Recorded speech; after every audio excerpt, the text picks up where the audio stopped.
हमारी संस्कृति, हमारी पहचान।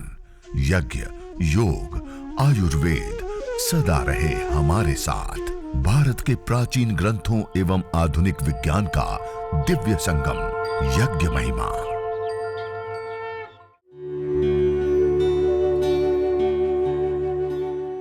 भारतीय संस्कृति में यज्ञ, योग एवं आयुर्वेद जैसी अमूल्य विद्याएं हैं, जिसका मूल है वेद।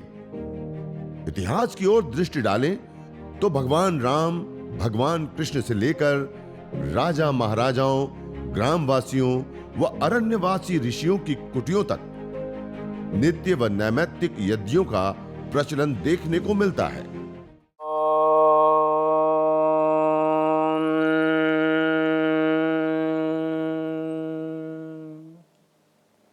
ओम भूर्भुवः स्वः तत्सवितुर्वरेण्यं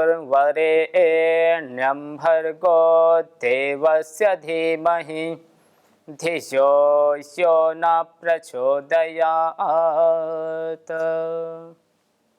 पुनः आप सभी को नमन प्रणाम। यज्ञ हमारी भारतीय संस्कृति है और इस संस्कृति से हमारा संस्कार अच्छा बनता है, और संस्कार जब हमारे जीवन में आता है तो सभी प्रकार से नैरोग्य, आरोग्य, निरामय स्वास्थ्य हम प्राप्त करते हैं। सभी परिस्थिति, उलझनों, समस्याओं में हम आनंद सुखमय में रहते हैं।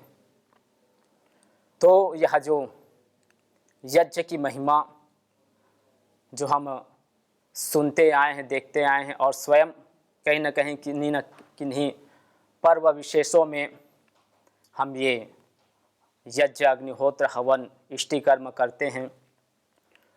तो जो हम हवन करते हैं, अग्निहोत्र करते हैं, तो उसमें हम किनकी पूजा करते हैं?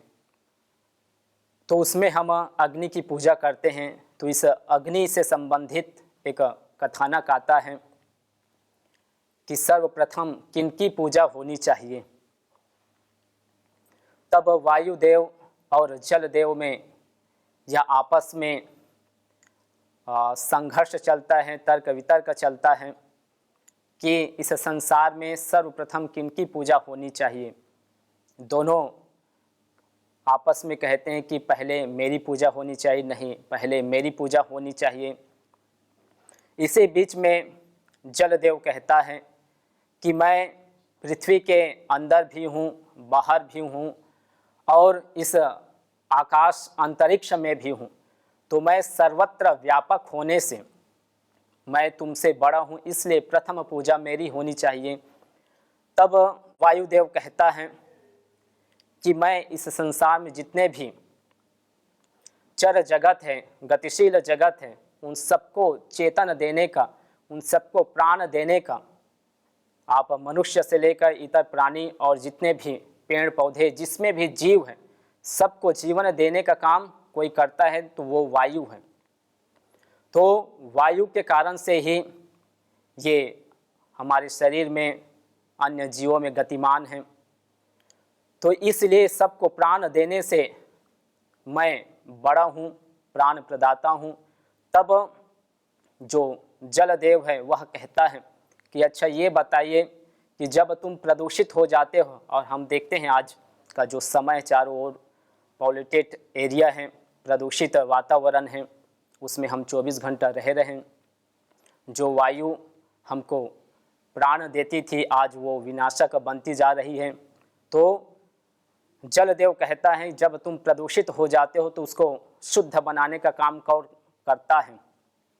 तो वो बारिश के माध्यम से, वृष्टि के माध्यम से मैं ही शुद्ध करता हूँ, तुमको पवित्र बनाता हूँ। तब वायुदेव कहता है कि अच्छा ये बताओ, जो जल का फॉर्मूला है H2O, ये किससे बना है? इसमें हाइड्रोजन के 2 अणु हैं, ऑक्सीजन के 1 अणु है, तो 2 जो गैस है वो मिलकर एक जल का आकार लेता है। तो ये तो वायु का ही रूप है। तो तुम्हारा जो निर्माण हुआ है, जलदेव को कहता है तुम्हारा जो निर्माण हुआ है वो मेरे द्वारा हुआ है, तो मैं तुम्हारा उत्पादक हुआ, मैं तुम्हारा जनक हूँ, इसलिए जो जनक होता है वो सर्वप्रथम पूजनीय होता है, इसलिए मैं तुमसे बड़ा हूँ तो प्रथम पूजा मेरी होनी चाहिए। तो इस प्रकार से आपस में ये तर्क वितर्क चलता रहता है। जब कोई निर्णय नहीं मिलता, कोई समाधान नहीं मिलता है, तब ये दोनों चल पड़ते हैं अग्निदेव के पास इस आशा के साथ कि प्रथम पूजा किनकी होनी चाहिए। तो दोनों चल पड़ते हैं और अग्निदेव से निवेदन करते हैं कि हे अग्निदेव, अब आप ही यह निर्णय बताइए, इस मार्ग को प्रशस्त कीजिए कि हम दोनों में प्रथम पूजा किनकी हो। तब अग्निदेव कहता है, न प्रथम पूजा तुम्हारी होगी, न प्रथम पूजा तुम्हारी होगी, बल्कि प्रथम पूजा मेरी होगी। तो ये दोनों अचंभा में पड़ जाते हैं, कहते हैं कि हम तो इस निर्णय के लिए आए थे कि हम दोनों में से बड़ा कौन है, लेकिन ये तो हम दोनों से ही अलग अपने आप को बड़ा बता रहा है। तब तर्क मांगता है कि अब आप बताओ कि आप हम दोनों से बड़े कैसे हुए। तब अग्निदेव कहता है कि एक सूखी लकड़ी है, उसमें क्या तुम दोनों प्रवेश पा सकते हो। तो वायुदेव को कहता है, वायुदेव तो कहता है कि मैं जी इसको बाहर से तो स्पर्श कर सकता हूँ, अंदर तो प्रवेश नहीं कर सकता। तो वो तो ऐसा ही हार मान जाता है। फिर जब जलदेव की बारी आती है तो जलदेव कहता है कि जी हाँ, इसको मैं बाहर से भी स्पर्श कर सकता हूँ और अंदर से भी, तो पूर्ण रूप से मैं इनको गीला कर सकता हूँ। फिर अग्निदेव दूसरा उदाहरण देता है कि अच्छा ये बताओ, जो ठोस द्रव्य है, लोहा है, उस लोहे में क्या तुम दोनों प्रवेश पा सकते हो। तो वायुदेव तो ऐसे ही पीछे हट गया था। तो इसमें भी वो कहता है कि जी मैं इसको पीछे बाहर से स्पर्श कर सकता हूँ, अंदर प्रवेश नहीं पा सकता। जलदेव भी इसमें कहता है कि इसको मैं भी बाहर से स्पर्श कर सकता हूँ, लेकिन अंदर प्रवेश नहीं पा सकता।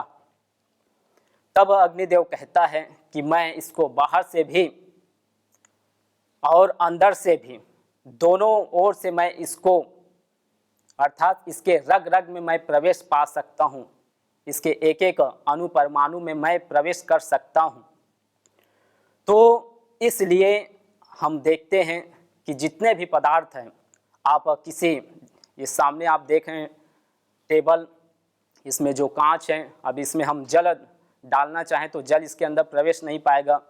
तेल है, मिट्टी है, रेत है, किसी भी वस्तु को हम इसके अंदर प्रवेश करना चाहें तो प्रवेश नहीं पा सकते।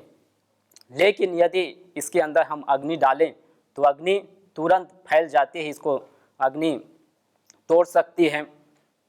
और इसीलिए जब सृष्टि की उत्पत्ति हुई तो सर्वप्रथम किसी वस्तु की खोज हुई तो वो है अग्नि तत्व। और जो हमारे 4 वेद हैं, ऋग, यजुर, साम और अथर्व, इन चारों वेदों में प्रथम जो वेद है वो ऋग्वेद है। और उस ऋग्वेद में जितने भी मंत्र हैं, करीब 10,000 से अधिक मंत्र हैं, उन मंत्रों में भी जो प्रथम मंत्र हैं, प्रथम जो सूक्त हैं, वो सूक्त है अग्नि सूक्त। और उस सूक्त में भी जो प्रथम मंत्र है वो अग्नि की स्तुति परक है। अग्नि मेड़े पुरोहितं यज्ञस्य देव मृत्युजम होतारम रत्नधातमम। तो इस प्रकार से सर्वप्रथम पूजा अग्नि की गई है हमारे ऋषियों ने। और इसीलिए हम प्रतिदिन अग्निहोत्र दैनिक यज्ञ के माध्यम से हम ये हवन में हम अग्निदेव की पूजा करते हैं। हम उस ज्योतियों का भी जो ज्योति है, सूर्यों का भी जो सूर्य है, उसको हम इस यज्ञ के माध्यम से हम स्मरण करते हैं, स्तुति के साथ साथ हम प्रार्थना करते हैं, फिर उपासना करते हैं। तो इसीलिए हम प्रतिदिन प्रातःकाल अपने जो दैनिक कर्तव्य हैं, उन दैनिक कर्तव्यों को करते हुए इस यज्ञ को भी हमको प्रतिदिन करना चाहिए।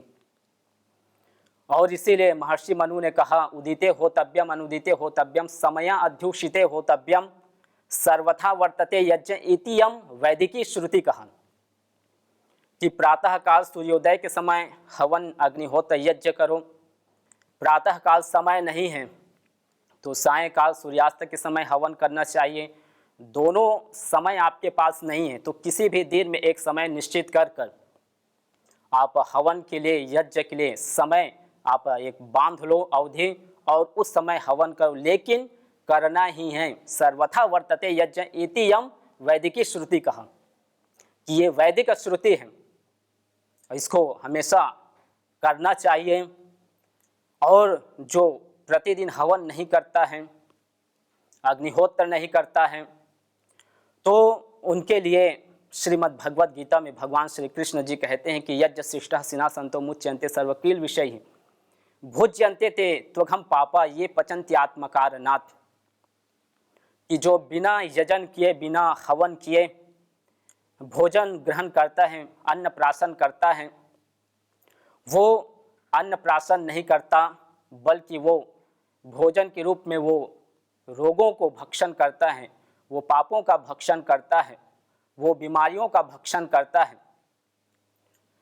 और जो हवन कर अर्थात हवन के माध्यम से जो पंच तत्वों को शुद्ध कर परिशोधित कर पृथ्वी अब तेज वायु आकाश, यह जो पंच तत्व है जिससे इस सृष्टि और हमारे यहाँ जो शरीर रूपी पिंड का निर्माण हुआ है, तो इन पंच तत्वों को जो शुद्ध बनाता है, इसको सुगंधित बनाता है, और उसके पश्चात जो भोजन अन्न प्राशन करता है, भोजन ग्रहण करता है, वो सभी प्रकार के नैरोग्य निरामय आरोग्य स्वास्थ्य को वो प्राप्त करता है, वो भोजन के रूप में औषध का ग्रहण करता है। तो इसलिए हमको प्रतिदिन दैनिक हवन करना चाहिए, हमको प्रतिदिन हवन करना चाहिए। और इसके लिए मात्र 10 मिनट से लेकर 15 मिनट का ये समय लगता है। इसमें कोई बड़ा समय काल की अपेक्षा इसमें नहीं होती। जब विशेष अनुष्ठान होता है तब उसमें किसी पर्व विशेषों में किसी और अन्य जो हम कोई ऐसे किसी नैमित्तिक कार्यों को लेकर, काम्य कार्यों को लेकर हम जब ये अनुष्ठान करते हैं तो उसमें समय लगता है, लेकिन जो प्रतिदिन दैनिक दिन प्रति करने योग्य जो कर्म अग्निहोत्र है उसमें ये 10 से 15 मिनट समय लगता है। तो इसीलिए ये हवन करें, और ये प्रत्येक मनुष्य का दायित्व है, परम कर्तव्य है, ये श्रेष्ठ कर्म है। इसीलिए कहा यज्ञो वै श्रेष्ठतमं कर्म अयम यज्ञो भुवनस्य नाभि, कहा कि यह जो यज्ञ है ये संपूर्ण विश्व का मूलाधार है।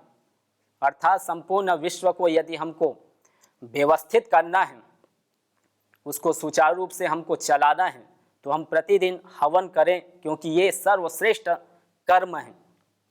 आप कोई भी कर्म करते हो, भोजन यदि हम ग्रहण करते हैं तो उसका जो लाभ है वो स्वयं को होता है।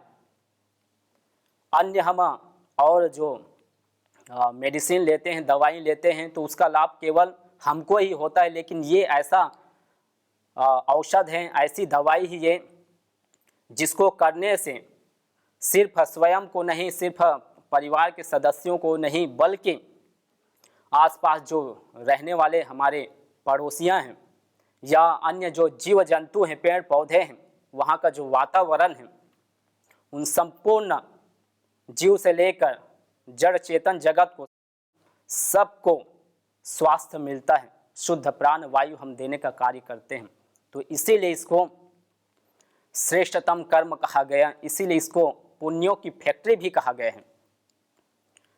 आप देखते हैं और एक उदाहरण के माध्यम से हम इसको और समझ सकते हैं कि ये किस प्रकार से पुण्यों की फैक्ट्री है। अक्सर मैं यह उदाहरण देता हूँ कि जब हेलीकॉप्टर को सिग्नल नहीं मिलता है, लोकेशन नहीं मिलता है, अचानक से आपातकालीन स्थिति में जब उनको लैंडिंग कराना होता है, तो आप देखते हैं आकाश में वो गमन करता रहता है, यहाँ वहाँ वो लोकेशन खोजता रहता है, और जब तक लोकेशन नहीं मिलता तब तक वह पायलट उसको उस स्थान पर लैंडिंग नहीं करा पाता। तो उसको लैंडिंग कराने के लिए, उसको लोकेशन देने के लिए हम क्या करते हैं, आप सभी देखते हैं कि कोई टायर जलाता है, धुआं देता है ऊपर, कोई और कुछ छोटे मोटे ऐसे झंडे दिखाते हैं, और जैसे ही उस पायलट को वह सिग्नल मिलता है, वह धुआं मिलता है, वो झंडे उसके लोकेशन में आता है, वो तुरंत वहीं उसको लैंडिंग कराता है। वैसे ही सारी जो दिव्य शक्तियां हैं वो आकाश में विचरण कर रही हैं। उनको समझ नहीं आ रहे हैं कि हम कहाँ आकर अपने आशीष हम प्रदान करें, कहाँ आए हम। तो हम प्रतिदिन अग्निहोत्र के माध्यम से, यज्ञ के माध्यम से हम क्या करते हैं, लोकेशन दिखाते हैं, हवन करते हैं, उसके जो धुआं है, उसके जो औषधीय वायु है वो हम आकाश में छोड़ते हैं। जैसे ही औषधीय वायु, सुगंध वायु उन दिव्य शक्तियों को प्राप्त होती है, सभी दौड़े इधर ही चली आती है और हमको सभी प्रकार के आध्यात्मिक सुख, सभी प्रकार के हमको आनंद की प्राप्ति कराते हैं। तो ये इसीलिए ये पुण्यों की फैक्ट्रियाँ हैं। और शुरू में जैसे मैंने कहा कि ये सभी के लिए अनिवार्य है, चाहे वो किसी भी मतपन समुदाय से हो। हर मनुष्य को हवन करना चाहिए। जिस प्रकार से हम अन्य जो मेडिसिन्स हैं, जो वैक्सीन हैं, उसमें बिना कोई भेदभाव के सभी, अभी जैसे कोरोना का समय है, चल रहे हैं ये, और अभी तृतीय लहर आने वाले हैं बोल रहे हैं, तो सभी जैसे वैक्सीन लगा रहे हैं, अन्य दवाई लेते हैं हम, एलोपैथी इत्यादि जो आयुर्वेद की दवाइयाँ हैं, और जो योग हैं जिसके बल पर ये पतंजलि संस्थान का उदय हुआ, और जिसको 21 जून को हम संपूर्ण विश्व में इसको मनाते हैं। ऐसे यह जो योग है, इस पर जैसे किसी का मतपन समुदाय से कोई संबंध नहीं है, बल्कि इसकी वैज्ञानिकता है कि जो भी स्वास्थ्य लाभ प्राप्त करना चाहता है तो वो योग करे। वैसा ही यह जो यज्ञ है ये प्रत्येक मनुष्य के लिए अनिवार्य है। सभी मनुष्यों का ये परम दायित्व कर्तव्य है, चाहे वो सन्यासी हो, योगी हो, चाहे वो हिमालय में रहते हो या हमारे जैसे इस समतल स्थान में, हर एक मनुष्य को हवन करना चाहिए। क्योंकि प्रतिदिन हम इन पंच महाभूतों का उपयोग लेते हैं, पृथ्वी, अब तेज, वायु, आकाश, और जो हम ले रहे हैं तो बदले में हम प्रदूषित भी कर रहे हैं। और ये अपरिहार्य है, ये अनिवार्य है। इसके बिना हम स्वस्थ नहीं रह सकते, इसके बिना हम अपने आप को व्यवस्थित नहीं कर सकते। तो हम जो ले रहे हैं तो छोड़ना भी पड़ेगा, और छोड़ेंगे तो निश्चित रूप से यह वातावरण प्रदूषित होगा।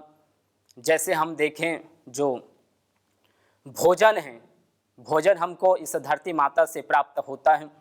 वो भोजन हम चावल के रूप में, रोटी के रूप में, सब्जी, फल इत्यादि के रूप में हम लेते हैं। तो लेते हैं तो हम पदार्थ की दृष्टि से हम 100% उसका उपयोग नहीं करते हैं, उपयोगिता की दृष्टि से हम 100% उपयोग करते हैं। जितना हमारे शरीर को जो भी उसे प्रोटीन्स चाहिए, विटामिन्स चाहिए, अन्य और जो फाइबर्स, उसमें जो भी हमारे शरीर को आवश्यकता है वो ले लेता है। उसके बाद फिर उस अन्न को वो शरीर, हमारे जो पदार्थ हैं उसको हमारा शरीर जो है बाहर कर देता है। वैसा ही जो हम जल लेते हैं तो जल भी हम पदार्थ की दृष्टि से 100% उसका उपयोग नहीं लेते, बल्कि उपयोगिता की दृष्टि से 100% हम उपयोग लेते हैं। तो शरीर को जो भी उससे मिनरल्स चाहिए, जो भी कंपोनेंट्स वो चाहिए ले लेता है। फिर उसके बाद फिर हमारे शरीर से पसीना के माध्यम से, मलमूत्र के माध्यम से बाहर हो जाता है। वैसे ही हम वायु को भी लेते हैं, तो वायु हम लेते हैं और साथ में हम छोड़ते भी। तो शरीर को जो चाहिए ऑक्सीजन वो ले लेता है, और अन्य जो शरीर में हमारे तैयार होते हैं CO2 के रूप में, अन्य और तो जो शरीर है वो उसको बाहर कर देता है। तो ये अपरिहार्य है कि हम लेते हैं और छोड़ते हैं। जो तुम चाहते हो रोगों से छुटकारा, तो लो नियमित यज्ञ का सहारा। यज्ञ की यह शुद्ध हवा सब रोगों की है दवा। आयुर्वेद ग्रंथों में यज्ञ को देवीय चिकित्सा कहा है और कहा आयुर्वेदेषु यत् प्रोक्तम यस्य रोगस्य भेषज तस्य रोगस्य शांत्यर्थम तेन तेनेव होमये। अर्थात आयुर्वेद के अंदर जिन रोगों की शांति के लिए जिन जिन औषधीय द्रव्यों का सेवन करने के लिए कहा जाता है, उन्हीं द्रव्यों से हवन करने पर वह रोग हमारे शांत हो जाते हैं, दूर हो जाते हैं, नष्ट हो जाते हैं। अतः आइए हमारे ऋषियों द्वारा प्रदत्त देवीय चिकित्सा यज्ञ को अपनाएं और अपने स्वास्थ्य को समृद्ध बनाएं।